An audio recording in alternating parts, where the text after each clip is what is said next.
पूर्वी क्षेत्रीय परिषद की बैठक हो रही थी बिहार की राजधानी पटना में। बिहार के मुख्यमंत्री नीतीश कुमार भी शामिल थे।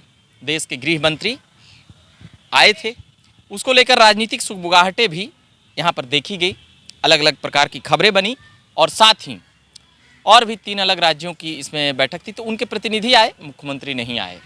उन तमाम बातों को लेकर हम अभी बात कर रहे हैं। सीनियर पत्रकार संजीव जी हैं और युवा पत्रकार मनीष जी हैं। इन दोनों से हम बातों को समझने का प्रयास करेंगे कि क्या कुछ बातें हैं और क्या कुछ यहाँ पर राजनीतिक कह सकते हैं कि घटाटोप जो चलते रहती है, सियासत उतार चढ़ाव, नरम गरम, उन तमाम बातों को संजीव जी से पहले बात कर लेते हैं। संजीव जी, कैसे देखते हैं नीतीश बाबू इस सरकारी बैठक में कह सकते हैं और शामिल हुए इसको?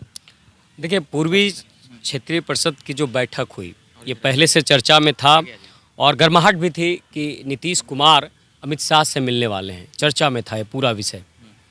और बिहार के परसेप्शन में अगर समझिए तो एक लंबे अंतराल के बाद जब बीजेपी से अलग हुए नीतीश कुमार और आरजेडी के साथ गए, तो इसके बाद इसके कई मायने और मकसद निकालने लगे लोग कि क्या नीतीश से फिर मुलाकात होगा तो गलवैया होगी, तो कहीं उलट पलट तो नहीं होगा। लेकिन देखिए, ये जो बैठक हुई है इसमें नीतीश कुमार ने फिर से कहा, 2010 में नीतीश कुमार 2010 से लगातार ये कह रहे हैं कि विशेष राज्य का दर्जा मिले। दूसरा जो मुख्य मुद्दा उठा वहाँ जातीय जनगणना का। हालांकि दोनों ही मुद्दों पर अमित शाह लगभग साफ कह चुके हैं। यानी कि देखिए, विशेष राज्य और उनके साथ तेजस्वी यादव भी थे मंच के ऊपर, तेजस्वी यादव भी थे। और सबसे बड़ी बात है कि मुख्यमंत्री बिहार के ही सिर्फ आए, ममता बनर्जी उसमें शामिल नहीं हुई, उड़ीसा के मुख्यमंत्री शामिल नहीं हुए। अब सवाल उठता है कि ये एक मैसेज तो जरूर था। ललन सिंह से पूछा गया, जब मीडिया ने सवाल किया तो उन्होंने कहा कि ये सरकारी कार्यक्रम है, अब विशेष राज्य के दर्जे पर भाई जहाँ होगा हम बात करेंगे। सवाल ये उठता है कि बिहार की सियासत अभी बड़ा गर्माहट है। 3 राज्यों में बीजेपी की जीत के बाद अमित शाह से मुलाकात, उसके बाद आगे इसके क्या मायने और मकसद निकाले जाएंगे। लेकिन ये साफ है कि विशेष राज्य के दर्जे को लेकर जो एक कह सकते हैं कि एक राह चली गई है, जातीय जनगणना को लेकर चली गई, लेकिन बहुत सारी चीज़ें इसके अंदर छुपी हैं। अब मैं आऊँगा मनीष के पास। मनीष जी, जिस प्रकार से ये जो कल बैठक हुई, इसको कैसे देखते हैं एक युवा होने के नाते आप?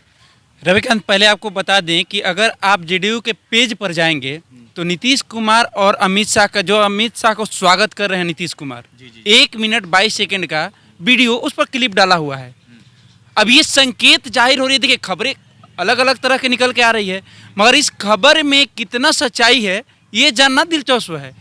तो जो 1 मिनट 22 सेकंड का जो वीडियो डाला है उसमें नीतीश कुमार जी चादर उड़ा रहे हैं। कोई भी अतिथि आते हैं तो उनका सम्मान करना चाहिए। नीतीश कुमार जी हमारे बिहार के मुख्यमंत्री हैं, उन्होंने सम्मान किया अमित शाह का। अब वहाँ से खबर ये कयास लगा रहे हैं लोग कि हो सकता है कि फिर से गठबंधन की बात चले, हो सकता है कि 2024 से सरकार बदल जाए। ये कयास लोग लगा रहे हैं। ये चर्चाएं गर्म है, माहौल गर्म हो गया। देखिए, जब भी माहौल गर्म होते हैं ना तो कुछ उसके परिणाम निकल के सामने आते हैं। अब इसका परिणाम 24 से पहले आएगा कि नहीं आएगा ये तो देखने वाला बात होगा। अब रही बात ललन सिंह का, जिस तरह से संजीव जी ने बताया, ललन सिंह से पूछा जब मीडिया सवाल, तो ललन सिंह के टोन में कड़वाहट थी, आपने देखा होगा। ललन सिंह क्या नीतीश के, अगर नीतीश का नाम लेने से कड़वाहट थी या विशेष राज्य के दर्जा पर कड़वाहट थी?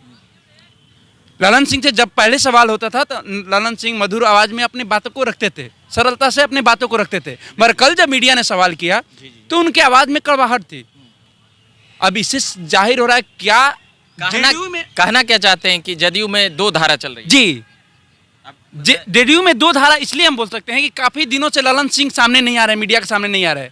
पहले हमेशा हर सवाल का जवाब देने के लिए मीडिया पर आते थे, अभी वो मीडिया पर दिख नहीं रहे हैं। और जब दिख भी रहे हैं, मीडिया सवाल कर रही है तो कड़वाहट उनमें ज़्यादा दिख रही है। संजीव जी कुछ बोलने के लिए आतुर हैं, जहाँ तक हम समझ पा रहे हैं, हम ये बातें कह रहे हैं। क्या कहना चाहते हैं संजीव? देखिए, बिल्कुल सियासत है ये। अभी मनीष ने कहा कि ललन सिंह जो है करवाहट। बड़ी सवाल ये है कि क्या जदयू में 2 धाराएं चल रही है? देखिए, जदयू में अब जिस तरह से इन्होंने नाम लिया, अशोक चौधरी और ललन सिंह में बीच में थोड़ा विरोधाभास हुआ था, पूरा हो ठन गया था। तो अब सवाल उठता है कि जेडीयू के अंदर क्या सब कुछ ठीक है? ये भी एक बहुत बड़ा सवाल है। नीतीश कुमार वो खिलाड़ी हैं जो हर खेल को समझते हैं। अच्छा, आपको याद होगा नीतीश कुमार जी ने कहा था कि जो विशेष राज्य का दर्जा देगा हम उसके साथ होंगे, आपको याद होगा शायद। 15 के बाद भी नीतीश कुमार ने यह भी कहा था कि मिट्टी में मिल जाएंगे पर बीजेपी में नहीं जाएंगे। लेकिन आरजेडी से भी ये बात बोले थे कि मिट्टी में मिल जाएंगे, राजद से कभी नहीं मिल पाएंगे। ये सियासत है राजनीति में, और नीतीश कुमार को भी ये पता है। अभी भी नीतीश जी सियासत के चाल चलेंगे। बिल्कुल, अभी कोई नहीं कह सकता है कि नीतीश कुमार किस पहले तो जेडीयू में ही नीतीश कुमार का अहम चाल है। आप समझिए, अशोक चौधरी और ललन सिंह के बीच में तकरार है, दरार है, तो उसका वजह कौन हो सकता है? आप भी समझ सकते हैं। नीतीश कुमार जिस पर हाथ रख देते हैं उनकी चलती बढ़ जाती है। तो अशोक चौधरी पर जब से हाथ रखे हैं, ललन सिंह बैकफुट पे आ गए हैं। गले रख दिए। बिल्कुल। देखिए, सबसे बड़ी बात है कि अभी आप देखिए 3 राज्यों के चुनाव के बाद जो गठन हुआ सरकार में, छत्तीसगढ़ को ही ले लीजिए उदाहरण, आदिवासी सीएम को बना दिया गया। बनाया गया नहीं बनाया गया। अब देखिए बीजेपी भी पूरी तस्वीर को समझ रही है कि लोकसभा चुनाव जीतना है तो जो विपक्ष यानी कि कांग्रेस की बात करें, आरजेडी की बात करें, जो इनका 17 को तो शायद कैंसिल हो गया, अगला जो बैठक है उसमें बीजेपी के जो कह सकते हैं कि मास्टरमाइंड अमित शाह, नरेंद्र मोदी, जेपी नड्डा, ये तमाम चीज़ों पर पूरी नज़र बनाए हुए हैं। राजस्थान में देखिए बड़ा पेच है, बहुत पेच है। वसुंधरा राजे सिंधिया बनेगी कि बालकनाथ बनेंगे कि हमारे रेल मंत्री जो है केंद्र में उनका नाम आ रहा है, कई लोग आ रहे हैं। लेकिन मैं क्यों इशारा कहाँ कर रहा हूँ, यहाँ पर साफ है कि बीजेपी अति पिछड़ा और दलित को लेकर चल रही है, जिसमें कि बौखलाहट है विपक्ष में, पूरी बौखलाहट है ये। क्योंकि देखिए अब बिहार की सियासत में नीतीश कुमार कोई बड़ा खेल तो खेलेंगे। सबसे बड़ा जो काम कर रही है वो आदिवासियों पर भी ज़्यादा ध्यान दे रही है। बिल्कुल। ये बातें इसलिए कह रहा हूँ क्योंकि जो इस देश के राष्ट्रपति हैं द्रौपदी मुर्मू जी, बिल्कुल। पहली बार झारखंड और महिला राष्ट्रपति और भी आदिवासी समाज से आदिवासी आई हैं, समाज से, जहाँ पर और इसका फायदा नहीं, पहले देखिए बीजेपी पर ये लगातार रहता था कि भाई अगड़ों की ये वो है पार्टी। अब तो उसकी कई चीज़ें जो भीतरी चीज़ें हम जानते हैं उससे ये पता चला है कि वह दलितों के हाथ में सत्ता देना चाहती है, वो आदिवासियों को आगे रखना चाहती है। ये बातें जो अंदरूनी संगठनिक बात। बीजेपी के गेम में आखिर बीजेपी विपक्ष अगर कहता है, अगर जो सत्ताधारी नहीं है केंद्र में, उनका कहना है कि बीजेपी जाल बिछाती है, तो आखिर उस जाल में कैसे विपक्ष फंस जाती है? ये तो सोचने वाली बात है, ये समीकरण समझने की बात है। आखिर बीजेपी अगर जाल बिछा रही तो जाल में हम फंस क्यों रहे हैं भाई? हम भी अपना जाल बिछाएं ताकि बीजेपी फंस जाए, लेकिन लगातार बीजेपी फंसाते चल रही है। रविकांत देखिए, पूरे अगर आप सिनेरियो को देखिए, अमित शाह से जो नीतीश कुमार की मुलाकात होती है, मुद्दा उठता है विशेष राज्य का। आपको भी लगता है विशेष राज्य का अगर बिहार को दर्जा मिल गया, पीछे में 3-4 स्टेट खड़ी है। वो केंद्र को भी पता है कि अगर एक बार दे दिए तो पीछे से बड़का आंदोलन हो सकता है, भाई हमको भी दो। एक अनार और सब विशेष राज्य का दर्जा, लेकिन ठीक है, विशेष राज्य का दर्जा नहीं, वहाँ हम हैं बिहार पर हम इसलिए कह रहे हैं, बिहार एक कृषि प्रधान देश है, 70% आबादी। नहीं, भारत ही कृषि भारत तो है ही। बिहार जब विभाजन हुआ झारखंड से तो बिहार के पास कृषि ही बचा, उसके अलावा आप देख लीजिए क्या है। तो अब सवाल उठता है कि बिहार तो एक गरीब राज्य है, बिहार को जिस तरह से जातीय जनगणना की बात कही कि कहा कि भाई बीजेपी भी साथ थी इसमें, लेकिन कई मुद्दों पर बैकफुट पे। सवाल विशेष राज्य के दर्जा पर इसलिए उठने लगते हैं कि जब एनडीए के साथ नीतीश कुमार थे तो एक भी बार विशेष राज्य का दर्जा का मांग उन्होंने नहीं किया, कभी चर्चा भी नहीं किया। जब आप महागठबंधन के साथ गए तो आपने विशेष राज्य का दर्जा का मांग कर दिया। और क्या लगता है आपको कि बीजेपी नीतीश कुमार को फिर से हीरो बनाएगी? अगर उसको विशेष राज्य का दर्जा देना होगा तो अपने स्तर से देगी। हमको यह लग रहा है कि जदयू हो, आरजेडी हो, लालू प्रसाद यादव हो या नीतीश कुमार हो, विशेष राज्य का दर्जा एक एजेंडा हो गया, पॉलिटिकल एजेंडा हो गया। 4 से 14 में सरकार किसकी थी? हमको लगता है मनमोहन सिंह, लगता है क्या मनमोहन सिंह प्रधानमंत्री थे, लालू यादव 4 से 9 तक रेल मंत्री थे। उसके बाद वह कांग्रेस से थोड़ा हो जाता है तो लालू जी चूक गए, वहाँ पर चूक गए थे, रामविलास जी भी चुनाव हार जाते हैं।